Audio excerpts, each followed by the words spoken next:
This is the World of Sports Network presentation. Sir, yes, sir, yes, sir, yes, sir. It's the G to the U to the R to the U.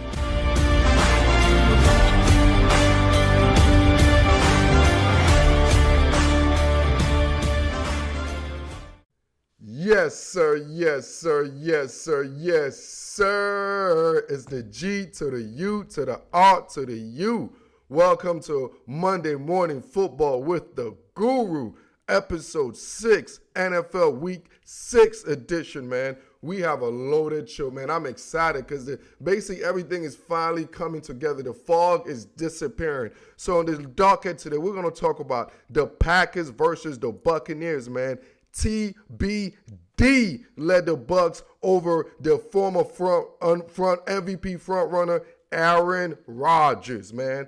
And then we also got to go to Charlotte and talk about the Chicago Bears taking on the Carolina Panthers, man. There's something happening, man. There's a culture building happening in Carolina, and I love it. And I'm going to talk about it, man. And then after that, we got to go to Pennsylvania, man. We got to go to the Commonwealth of Pennsylvania when the Browns taking on Pittsburgh Steelers and what I call the Who's Your Daddy ball game. Speaking about who's your daddy, we got to go to Foxborough when the Broncos take on Bill Belichick and the New England Patriots. Now, my question is, did Bill Belichick got out coach?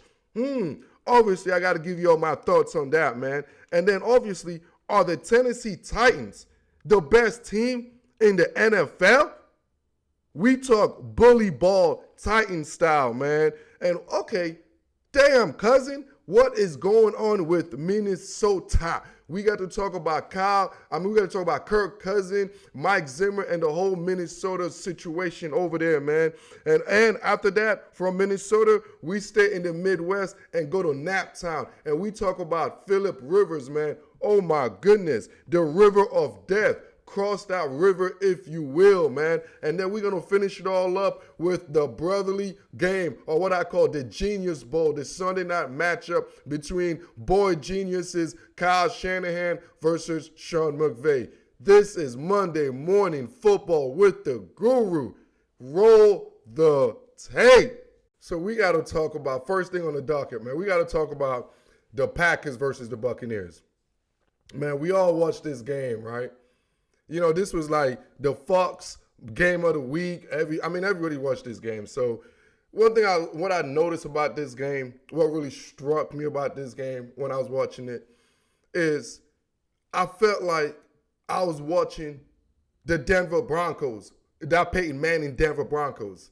You know, the second time when he was basically dead, when he was done, and he didn't have no arm strength.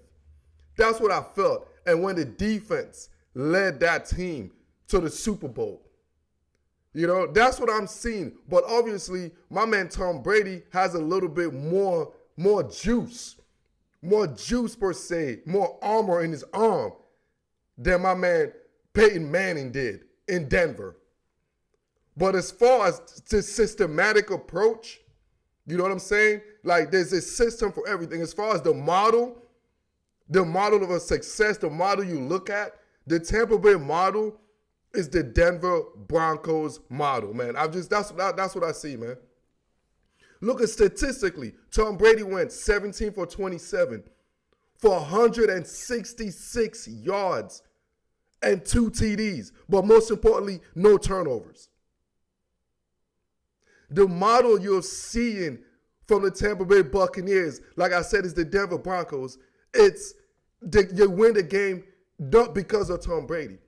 Not because of his physical abilities. It's more about his mental abilities. That's where it's at right now. The Buccaneers are a very good team. They just need Tom Brady's execution of excellence. That's what they need. They don't need Tom Brady throwing the ball a million times. Throwing the ball, like I always say, outside the numbers or in this or that. The only thing they need Tom Brady to do is to use what he's great at. It was never the arm strength. It was never that. It's to be cerebral. That's what the Denver Broncos ask of Peyton Manning that last season. They even went as far as benching Peyton Manning, even though they called it an injury situation. They benched him for Brock Osweiler. We saw that. I remember that. But Brock Osweiler didn't have Peyton Manning's acumen. He didn't have his football mind right here. That's what Tom Brady brings to the Tampa Bay Buccaneers offensively. We all know they could sling it. They did that with old boy last year, with Winston. We saw that when they swing it all over the place. But what's happening? The model, the systematic approach they're doing and they're utilizing is the same blueprint John Elway and company used in Denver. Think about it. Denver Broncos had a slew of running back. Nashawn Moreno, a bunch of other guys. They had guys. They had a unit. The Tampa Bay Buccaneers, Ronald Jones, Leonard Fournette. It's a unit of guys. It's a guys. Offensively, their passing plays were short passes, short, quick passes, play action, short. Utilize their tight end. You all remember Julius Thomas utilizing the tight end. You all remember Emmanuel Sanders. Yes, that's the same thing. Chris Godwin is the Emmanuel Sanders moniker. This is the same exact model. Rob Gronkowski is the Julius Thomas. It's the same model. And you know what? That model worked. And I know it works, bro. And that's what I see from the Tampa Bay Buccaneers, man. They can't fool the guru, man. And that's what the model they use against Green Bay Packers. The Peyton Manning model. That's what I'm going to name it. The Peyton Manning model. And what made this model work? What made this model work was the defensive side of the ball. And ladies and gentlemen, that's what the Tampa Bay Buccaneers have. Think about Denver Broncos. First of all, they had an older coach, John Fox, right? And guess what? They had a Bruce Arians. And they were led by the defensive coach, really the defense, led by Wade Phillips. The Tampa Bay Buccaneers are led by the defensive coach and the defense in Todd Bowles, dog. He's the real TB in Tampa Bay. It ain't TB12. It's Todd Bowles' defense, TBD. Todd Bowles' defense. Bro, they have it. It's the Denver Broncos principle, the Peyton Manning model, bro. Look at all the levels of the defense. Let's talk about the defensive line. Remember DeMarcus Ware. Remember they brought in a savvy vet, a DeMarcus Ware, to help Von Miller. And they had a pass rush. You have a Shaq Barrett, a JPP, a DeMarcus Ware. A JPP, I know it's not to that level, but that's his veteran leadership I'm talking about. Look at the model, how they built this team. JPP and Shaq Barrett. That's like a DeMarcus Ware and Von Miller. You got Ndamukong Suh in the middle. Remember who you had? You had Malik Jackson. Malik Jackson in the middle. This team is built like Denver Broncos, bro. The linebacking core, Danny Trevathan and company. Bro, the Tampa Bay linebacking core is better than the Broncos linebacking core at that time, bro. Devin Bush. Man, Levante David, bro.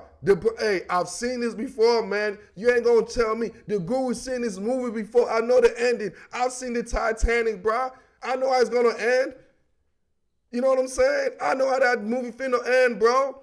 I've seen Scarface. Man, I've seen every gangster flick. Shit, I've seen every porno. I know how this is gonna end. Just every porno, I know how it's gonna end.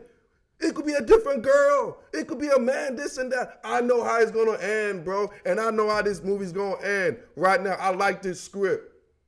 In fact, I love this script, man. And I was the first one to go and say, I used to bash on the Bucs. I'm like, nah, I don't like this script. But now they change the script. They pivot. And this team is now led by TBD. Todd Bowles defense. And with that, I'm going to transition to the Bears versus the Panthers. So before I do that, man, Y'all like all this? Go ahead. If you're listening to this in a pod, if you're watching this on the YouTube, go ahead and click that bell, subscribe, boom. If you're listening to this on a Spotify, Apple, wherever, however you're listening, leave me a comment, man. Let me know. It's the G to the U to the R to the U. Send me an email. I want to know. I want to hear from you guys, man. This is Monday Morning Football with the Guru. Now, let me talk about the Bears versus the Panthers, man. Hey, man, there's something going on in Charlotte, man. I don't know what's going on. Like real estate, there's some building in Charlotte, North Carolina, bro. Hey, if you're in the stock market, my dudes, if you're in that industry, I'm letting you all know I am buying all my stocks in the Carolina Panthers. Yes, I know, Guru. What are you talking about, Guru? They just lost to the Chicago Bears. Bear down. They just lost to the Bears. I dig. I feel you. Yes, they did. But I ain't worried about that. Because what this season is, it's about a cultural season. It's about building a foundation. They are building in Carolina, bro. They are building in Carolina. And before you start building everything, before the building looks good, before the skyscrapers, before that Bank of America, and you know that beautiful stadium they have in Vegas, or Jerry's Dome, all these beautiful buildings. Let me tell you how it started. It started with a foundation. It started real cool. It started, nobody knows. Before it became, oh my God, this billion dollar building. It was dirt. It was rubble. It was dirt and stone. It was a lot of like this noise. It was a lot of hammer, a lot of That's what happened. Before you see the beautiful ding, you know when you go in the building, ding, dong, it sounds good, elevator music. No. When you build a foundation, it's and that's what's happening in Carolina, bro. And I'm loving it because I see the bigger picture, man. My man, Matt Rule, is a beast. I seen his receipt and his resume, dog. Man, I went to Philadelphia, man, and went to Temple. And I saw the building Matt Rule built over there, bro. My man is a professional builder, man. Off the blanks, man. Home Depot. Y'all wish you got him. My man is a builder. He went to Temple, man. Temple is in the hood. I don't think y'all know. You gonna send your kids to Temple, bro. Trust me. I almost went there, and I took a trip there. I was like, oh, hell nah. Man, I'm from the hood, man. I'm from the third world country, bro. But I saw Temple. I'm like, oh, hell to the nah. You better take me down south. My man, Matt Rule, went over there and stayed in the hood, man, like Mr. Carter. Y'all don't know about Mr. Carter, the movie? Man, he was like, lean on me, man. Joe Carter, man. Joe Clark, man, whatever. That's Matt Rule. And then he went to Baylor. And y'all ever been a freaking Baylor? Baylor's in Waco, dog. Man, what the heck, bro? Ain't nobody want to go to a damn Baylor, homie. This dude went, this one I know my man got some testicular fortitude. My man is like one of them Asian folks. You know them Asian businessmen? They go in the hood and make business. They go in the hood and they open fried chicken spot in the hood, bro, and make millions. My little 7-Eleven, man. My owners of those 7-Elevens, they build stuff in the hood. That's my man Matt Rule, bro. And then they become millionaires and they have the houses with freaking elevator in it, dog. Invest in the Carolina Panthers, bro. Invest. The one thing I can tell you about college coaches that comes to the NFL, they have a head start, especially when it comes to the draft classes. Look at the Carolina Panthers draft class in the next 2 to 3 years, 4 years from now. They're going to have one of the best talented because Matt Rule has relationship still with college kids. He knows the kids. He knows the third stringers because he recruited those guys. That's now third string at Texas. He recruited those guys. There's now, second stringers, young kids that's going to eventually be starters. Those key guys that somehow they're going to be undrafted free agent for the next 2, 3, 4 years. Matt Rule has a heartbeat on that because of his relationship he has in the college, dog. And I love it. I got stocks on the Carolina Panthers, homie. My man is a cultural builder, man. Right now, y'all you know what y'all see? Y'all see all this, y'all see noise, y'all see dirt, y'all see all that traffic. You like all this building is going around in Carolina. I see traffic, but y'all don't see what the gurus see. The same thing Matt Rule see. The Carolina Panthers are building to be the team of the NFC South. Because you got old quarterbacks. You got old freaking Matt Ryan. You got old freaking Drew Brees. You got the oldest one of them all in Tom Brady, homie. Guess what? Eventually, all those teams got to build, dog. Eventually, they all got to build. But the Panthers, guess what? They were ahead of the game, man. They were ahead of the stock market, man. And they got the ultimate builder, Matt Rule. And with that, be back after a little station identification. You are listening to Monday Morning Football with the Guru. For more sports content, visit youtube.com/World of Sports Network. Yes, sir. Yes, sir. Yes, sir. It's the G to the U to the R to the U. Y'all better recognize it. It's not the guru. No. It's the G to the U to the R to the U. Just letting y'all know, man. Hey, appreciate y'all, man. I appreciate your ears right here, man. Y'all remember, this is just my thoughts, man. Just my thoughts. And I want to continue my thoughts with the Browns versus the Steelers, man. This is an interesting game. Obviously, we all saw the ambush. You know what I'm saying? Everything was expected. But this game got me thinking, man. When I was watching this game and thinking about this game, it really, really got me thinking, bro. Like, you know, I'm always thinking anyways, but it got me extra thinking. I love Mike Tomlin, bro. It's like Mike Tomlin is like the best father figure in the NFL. Like, y'all millennial might be a little bit young. Once again, I know I laugh at y'all millennial because y'all young, so I like that. Yeah, Kirk Cousin, I like that. So, rest his soul, R.I.P., one of the greatest alpha dad figure in sports, especially being an African-American male like myself. You know what I'm saying? It's different. It's hard for us to, sometimes we can, but it's hard for us to really feel that connection, like with a Coach K, yeah, you can feel that connection, but there's just certain things like having a dad, like figure that look like you. And one of the guys, John Thompson of the Georgetown Hoyas, rest his soul, just passed away. I grew up in the D.C. area, man. My man Big John was the idol of a father figure. When you play Georgetown, you are the father figure. There's a sense of intensity. There's a sense of those guys have a dad at home. The Pittsburgh Steelers, with Mike Tomlin as the head of the household, you know they have a father at home. And they play like that. They play like their dad don't have no business. I just look at his quote. Look at the things the way he be saying. Even this game this week. I love some of the rhetoric. They love what he said leading up to the game, man. My man Mike Tomlin was quote of saying, man, this is not going to be a reality TV show. You know what I'm saying? This is the NFC, AFC North. If you can't stand the kitchen, if you can't stand the fire, get out of the kitchen. I don't know if that was any pun intended or subliminal message he was saying, but what I'm getting at is there's a difference in a child that has a father figure in their house with them. There's stats that shows kids with a father figure do better in life. It's just what it is. And the Pittsburgh Steelers got the father figure. Now, to the Cleveland Browns, lead me back to my story. When I thought about this game, this is what I thought about.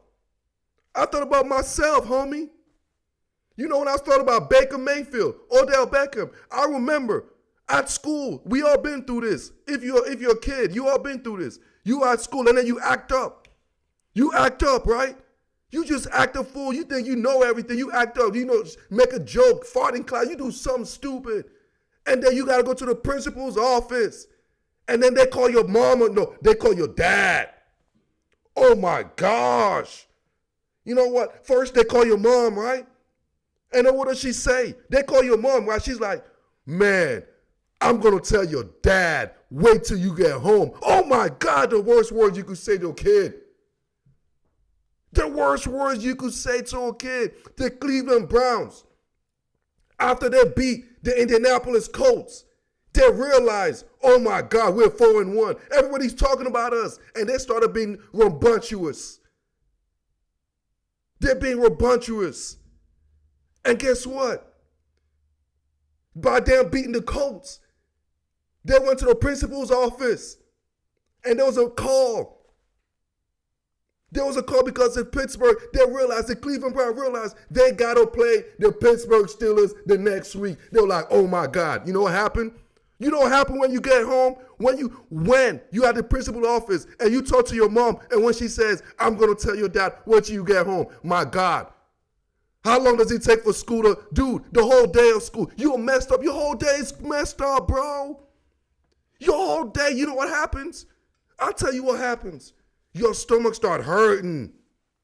You start feeling sick, dog. Baker Mayfield the whole week leading up to this game. Ooh, I feel sick. I'm under the weather. Damn right. Once you know you got to go face your dad because you stepped out of line, I'm going to feel under the weather too, dog. I used to go home and sleep, be like, I'm sick. Because I don't want the beating my dad finna give me. Odell Beckham, all your boys, the Cleveland Browns. Y'all thought you wanted to do, you know what, by beating the Indianapolis Colts. Y'all didn't even deserve to win that game. That's why.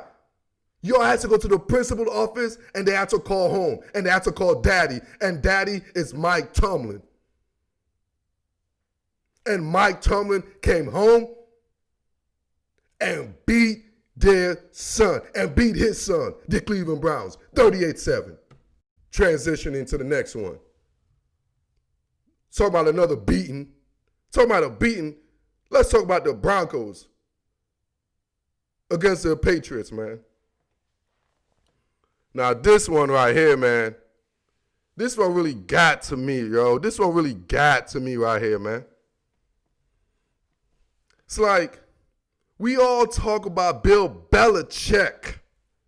Write that check. I know Bill Belichick is a Hall of Fame coach. Don't get it. Hey, I ain't diminishing his value, dog. Listen, I ain't pulling up in the car in the dealership and pulling out the car and my value diminished. No. I ain't dealershipping my man Belichick, bro. I ain't diminishing his deal. No. This man is a classic car. His value stay the same, but I got to call a little bit dents in the car, dog. I ain't saying the car. I ain't saying I ain't going to buy the car, but, bro, if I see a little dent, I got to say something, bro. And I think y'all might be blind to certain things, and the guru got to hit you also a little dent in the vehicle of the great Bill Belichick. And the little chink in the armor I saw Bill Belichick, what I noticed here, watching the history of Belichick. And I'm an NFC East dude, bro. So I've been knowing Bill Belichick from the back in the days, homie. Back days with when Mariah and Old Dirty Bastard. Y'all don't know about ODB? That's how back I go with Belichick. We go back like babies with pacifier. Old guru ain't no liar. Anyways, my thing with Belichick is, bro, he's a bully. But what I realize about Belichick, when he goes against another defensive mindset, we all know his track record, his receipts about beating offensive coaches, young offensive coaches. What does Belichick does? We know against rookie quarterbacks, oh my God, it's like the Death Slayer. If you're a rookie quarterback, you go to play against Bill Belichick, he eats you up alive. Yes, that's what a bully does. You know what a bully do? He terrorizes the people who's incapable of defending themselves, homie. That is a bully. Bill Belichick is a bully. But when a bully faces another bully, another great defensive mind, why does this bully always curl up, homie?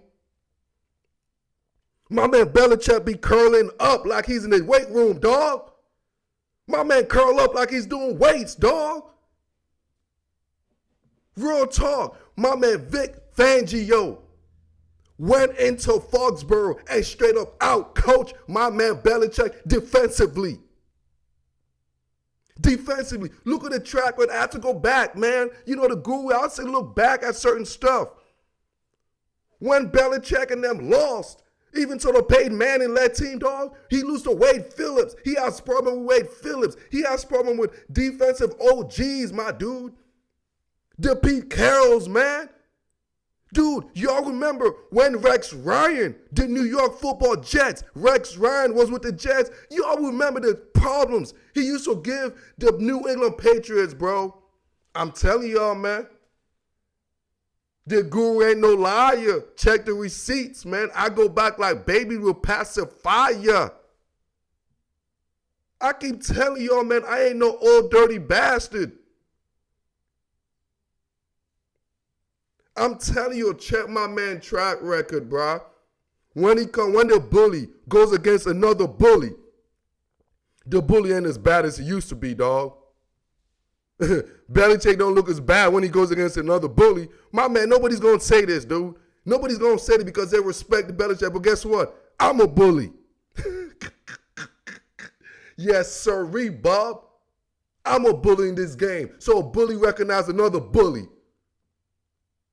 Recognize another bully, man. And Belichick be getting bullied by big-time defensive coordinators, man. And speaking of bullied, I want to talk about probably the most craziest human bully in sports, dog. Like, I want to talk about this scariest guy in sports, not an MMA fighter or boxer, since basically not named Mike Tyson, because I think Mike Tyson was probably the scariest human being I ever saw in my life. Like scared, like I'm scared. Even the word you said, Mike Tyson, is like saying Bloody Mary. Mike Tyson, ooh, oh my God, Mike Tyson, oh my shit. I almost pissed in my pants. I'm sorry. Mike Tyson is just scared. The craziest mofo in the universe was Mike Tyson. This man got face tattoo. You know, I got people got teardrop. You like, oh man, you a gangster, son. You got a teardrop. Man, my man Mike Tyson got his whole face freaking teared up. That's how scary it is. See, my man, y'all little suckers got a little tear. Oh, tear, I'm a gangster. Nah, man, I'm a psychotic psychopath.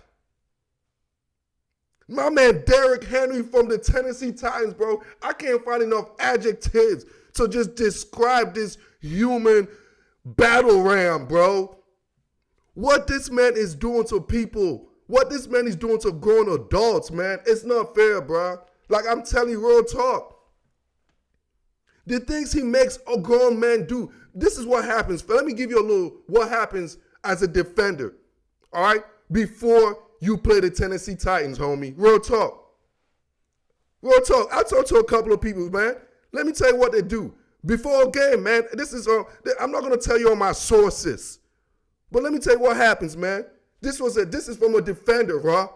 This is from a NFL defensive player that told me, they're like, bro, they're like, guru, man. Don't put my name out there. Don't say nothing. But you can tell the story, homie. I'm like, I got you, dog. I got you. I'm finna tell the story, man. He's like this. Before he played the Titans, he never had family dinner with his wife and all that. It's all like, you know, he's getting his mind right. You know what I'm saying? He's like, yeah, he's getting focused. But he has a daughter, man. You know what I'm saying? So you know what he did before that week, before that night, before the game? He sat down with his family, had a family meal. Like, you know, he felt like it was the last meal. Like, he's making it, he eating with his family. He's kissing his wife, man, hugging her. You know what I'm saying? Having emotional sex with her the night before because he don't know if he's going to come back the same, dog. Like, my man don't know he kissing his girl. When he left the car, he kissed her. He hugged him and gave him the biggest hug in the universe, dog, because he told him this. He's like, family, I'm going to go play against King Henry. And this dude is the baddest human being. He looked like a character out of Kung Fu, freaking Donkey Kong, man. Y'all remember the game Donkey Kong? He's a character of Donkey Kong. My man said, look, bro, he's like, family, I'm going to go against King Henry. There's a chance that I'm going to be a meme. Like, there's a chance that he's going to embarrass me. When I come home, please, y'all, love me the same way I left home. Sure, real talk, dog. That's the story right there. Real talk, bro. The guru don't be playing, bro. I don't lie, man. Trust me. I go back like babies with pacifier. The guru ain't no liar. I've never seen a human this big and this fast and this strong. Like, I don't know what this dude is on, bro. I don't know what country strong he's on, what type of workout he's in, but this dude is not, he's not right. It's not humane, man. What this dude does to another football players, another man with kids and wife, is not humane, bro. Where's the National Humane Society, bro? We need the National Humane Society on King Henry, dog, because right now what he's doing is like, what do you call those little warlords? Like when they like assassinate or kill their own people? I forgot what those little leadership communists or whatever that just murder their own people. That's what Derrick Henry does to his own male, his own football athlete counterpart, dog. He's just straight smacking cats, dog, just murdering that. He's a sociopath, man. My man King Henry, I can't explain. I've never seen a man, like I've watched football for like my whole life, dog. Real talk. And I've never experienced so many 90-yard run, 80-yard run by one guy, dog. By one guy, dog. Like, and it ain't even like, my man just is a speed burner. My man is like stiff arming cat. He's like, the man is physically, like he's running over the whole team for 90 yards, dog. Like, come on, man. This joke don't make no sense. Like, this don't make no, it's like, dude, somebody go drug test this dude. I'm done with Derrick Henry, bro. Like, I'll tell you one thing. I ain't scared. Don't get it wrong. The guru ain't no, hey, I ain't never scared. Bone crusher. I ain't never scared. But damn it, hey, bro, guess what? I know I'm smart enough to make a better decision. I'll make a business decision, and that's what I saw my man for. Hey, number 20, I saw you in the goal line in overtime. Hey, I saw you number 20. I ain't going to tell you. I ain't going to put you out there. You made that business decision. And I saw you stretching that little hamstring, thinking I saw that. I would have done the same thing, number 20, from the Houston, Texas. Because when King Henry coming after you, you better make a business decision.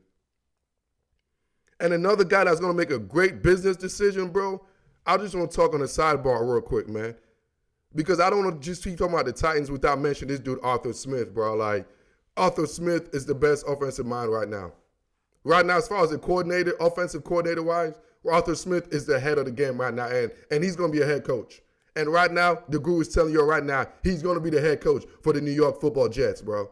Because I know Joe Douglas. If I know Joe Douglas, do I know Joe Douglas? And I know Joe Douglas' DNA coming from the Baltimore Ravens DNA. Trust and believe me. Trust and believe me. Arthur Smith is going to be the next football head coach of the New York Football Jets.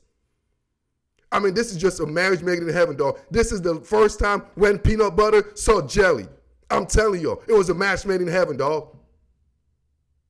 It was a match made in heaven, dog. When hot dog meet the buns, it was a match made in heaven, dog. When the pussycat dog meet NWA. I'm messing with y'all. I just want to say pussycat. That's all. I just want to say pussycat. That's all. But y'all know the drill, man. The guru knows when something is right, trust me, it ain't wrong. When something is right, it needs no explanation. And Arthur Smith is right in New York with Sam Darnold. You don't need to get rid of that young fella, dog.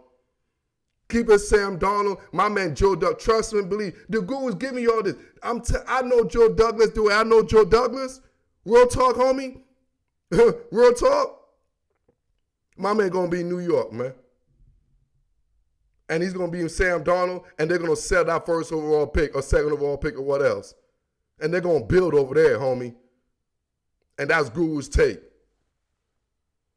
And if y'all like that take and any other take and more take, y'all go ahead and subscribe, man. Leave a comment. I want to hear from you guys. Because I know what I want to hear from y'all, man. Tell me, I want to hear what your homeboys, I know what y'all talk about because I talk to my homies. Tell me what y'all be locker room talking about. You know what I'm saying? I work talking about, is the guru talking nonsense? Who's this dude with this raspy voice? Who is this new dude think he knows something? Let me know what I don't know. But I'm going to tell you something, though, transitioning to a team that wishes they know something. I'm going to talk about the Falcons versus the Vikings, man. I want to talk about the Falcons versus the Vikings. And I want to tell you what I feel about this whole situation, bro. And I want to tell you about the moral of this story in Minnesota. And this is an added story they told us since we were kids, bro. If you all listen to the theme, they always tell us, hey, the grass is not always greener. How many times have we heard that before? The grass is not always greener. That's the story of the Minnesota Vikings. Because at one point, man, they had a successful, the Vikings are like a successful businessman. You know what I'm saying? They worked from the ground up. They were self-made. They weren't married or nothing. They didn't have no wife. They had a girlfriend. The girlfriend, she wasn't the best and that. She wasn't the best looker. She wasn't not, she's not, but she was an average girlfriend named Case Keenum. But the girlfriend helped you as the man develop. The Vikings developed to a name brand team. The girlfriend made you. The girlfriend supported you. It built you up. But you know what some guys do when they get to that level? When they build up? Because at that time, you start seeing, because when you're up there, you start seeing the other guys' girlfriends. You start seeing their wives, not even their girlfriend. You like, oh my God, their wives look way better than my girlfriends. You start seeing the Drew Breeses. You like, oh my God, look at her titties. You start seeing the Aaron Rodgers. Oh my God, look at her ass. You start seeing the Russell Wilson. Oh my God, look at how beautiful them thighs are. And then all of a sudden, you looking at your own woman that supported you, that got you to 13-3 to the NFC Championship game. You like, nah, man, I want the next beautiful thing. I want me a trophy wife because I'm there. The Minnesota Vikings dumped the woman, the girlfriend that got them to where they were at, bro. The one that built them up, man. The one that stuck with you when you couldn't even get a date, when you couldn't even match with other girl because you had to use her car. You didn't have your own car, homie. You were in between jobs, but she stuck with you. She stuck with you, bro. And then you hit it big, homie. You know what you did? You dumped her dog. You like, move on, man. Because when I'm in the crowd, you don't look as good as those other people's wives. You don't look as good as the Drew Brees, dog. You don't look good. You don't look as good as the Aaron Rodgers. Hell, you don't even have a pretty eyes like Matt Ryan. You don't even have a pretty eyes like at least Matt Ryan got a pretty eyes. But you just an average chick, dog. The average chick, and you dumped the average chick. And look at you now because you thought the grass was greener. So you got the pretty eyes, the fat ass, the young ones, the real titties, not the fake one. She ain't got no kids, so the titties ain't sagging. You got perfect, no stretch marks. You like, yeah, the grass is greener, yeah. No, baby. The moral of this story, man, the grass is not always greener. This trophy wife, guess what? You know what she does every time? She just takes.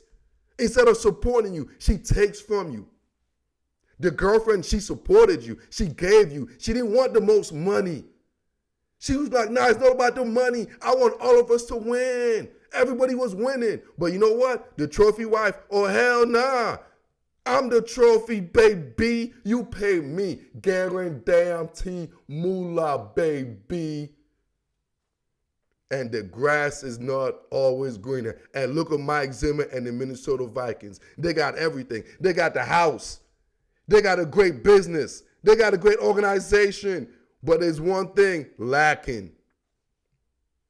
They got a rotten old dirt bag wife of a woman. A no good for nothing wife. And I don't talk shit about other people's wife unless they deserve it. And damn it, my man, Mike Zimmer is my best friend. And if your best friend wife is a slime dog, I have the right to go tell my best friend that your wife is a slime ball and the grass is not always greener. And that's what happened to the Minnesota Vikings. And that's why their record is what their record is at this moment. Now, similar story. Now we're transitioning to the Bengals versus the Colts. Kind of similar. It's kind of similar between the Minnesota Vikings story I just talked about. But this scenario is different. The husband right here, man, the wife died. This is a situation right here. It's tragic. This is a tragic situation. They had the perfect marriage. Everything, man. I'm talking about you have the perfect house. You're living in the mansion. Everything. You have the integrity. You have the culture. The Indianapolis Colts was built. Andrew Luck, they had it all, the perfect marriage, man. But life hits, dog. Life hits you. And your wife gets sick. There's nothing you could do about this. You did everything you can. She got sick, dog. And she left. She passed away. Oh, my God. Rest her soul. I'm sorry. But like, that is part of life. You got to move on. You got to pick up the pieces and move on. But the good situation is because this was a good household. So everything was in place. The finance was in order. They weren't in debt. Everything was not chaotic. Everything was together, man. The Colts are ready. They're built. But one thing is they're missing a legitimate wife. The one thing they did do after their wife died, they went and got an old dirty rag. I'm talking about they got everything they need. They got the beautiful house. They got the beautiful job. They got the finances in straight. And then the only thing that's needed to get them to wherever else they need of internal happiness is that young lady. They don't need an old rag. They need somebody in the same mindset. And Phillip Rivers is the old rag. The Indianapolis Colts went and got the guys with 10 kids. Their titties is sagging. The vajayjay don't even look like a vajayjay. You're not even attracted to it no more, dog. I'm talking about you don't even trust it. You busting nut. You going to get STD test because you getting intercepted. You don't know what's going on with this freaking wife you got.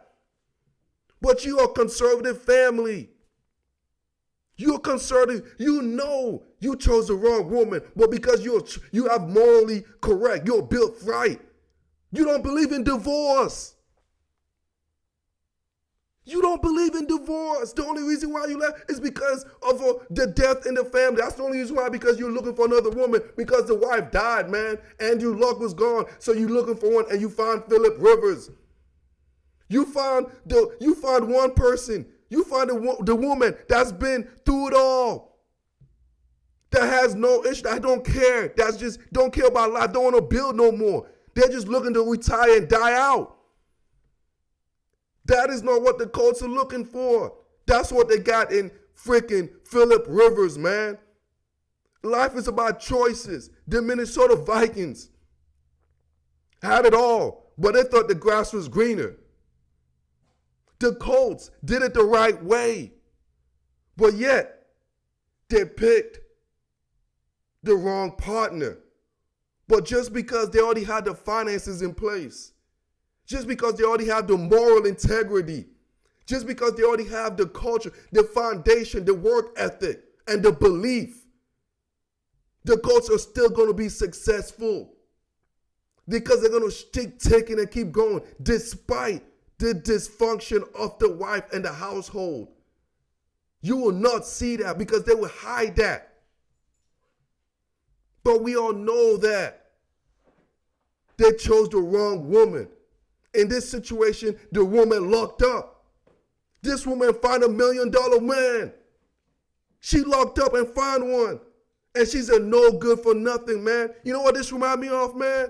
Y'all young kids, this remind me of that movie Pretty Woman, dog. The Colts are Pretty Woman.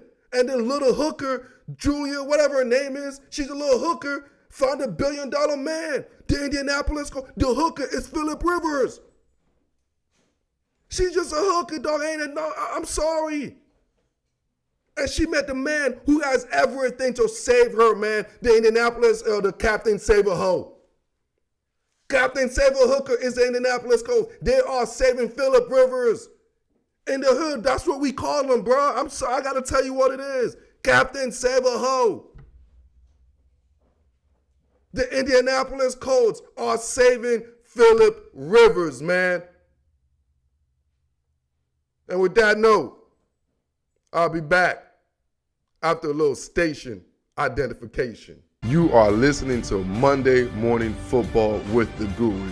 For more sports content, visit youtube.com/World of Sports Network. Yes, sir. Yes, sir. Yes, sir. Monday Morning Football with the Guru. Appreciate y'all, man. While I'm at it, man, y'all go ahead and sub. Tell the homies, man. Tell the broski. Tell everyone. Tell the wife. Tell the girlfriend. Be like, man, we got a new dog in the game. It's the Guru, man. If you want to talk about the real down to the bottom, real life, how I feel about sports, y'all know what to do, man. That's what I say. Y'all know the drill. You know what I'm saying? Because I've earned the right for y'all to listen to me, dog. Because I put in that work. And talking about that work, let's talk about that work, man. Let's talk about the Rams versus the 49ers, man. Now, I'm a big brother. I'm a brother. I'm the oldest brother of 3, right? So this whole Kyle Shanahan, you know, what I call the Genius Bowl, Rams versus the 49ers. It hits me differently than I guess most people. As the older brother, we tend to look at a younger brother differently. Now, Kyle Shanahan amongst this trio, when I mean the McVays, because Kyle Shanahan is the one that helped Sean McVay when they were in Washington with the then Washington football team or the former Redskins. They were there with Kyle Shanahan and Mike Shanahan with the RG3 Kirk Cousins days. You know, Sean McVay was the OC, quarterback coach, and so on and so on. So he's always been the little brother of the Shanahans. You know what I'm saying? And Kyle has always been the big brother. So whenever they play each other, you could see that dynamic plays. You could tell whenever they play, Rams play the 49ers, when McVay plays against Kyle, you could tell it's a big brother versus little brother situation, man. As much as we love Sean McVay, he's a excellent coach, this and that. But we all know, you all know, like there's no debate. Kyle Shanahan is a better coach. He's a better play caller. He's a better designer of plays. He's a better X's and O's guy. Like, we know that. We know that because you could tell by some of the principles of Sean McVay. It's a lot of Shanahan-est. But yet, being the little brother, right? Because I'm the older brother. It's like you do things. Your little brother, like my youngest brother, I went to a certain high school. I played a certain position. I played safety. You know, they want to be better than me. He went to a different high school because they're a little different. We still played football, but he went to a rival high school, and he played corner. That's what little brothers do. Safety, corner, same difference, the back, secondary, whatever, but they want to put a little spin on it, a little spin on things. Sean McVay and the Rams, they want to be like Kyle Shanahan. You see how they want to be a running team, but yet they want to masquerade it like the little brother. They want to finesse. They really want to be like the big brother, but they want to put their own influence on it. That's cool, homie.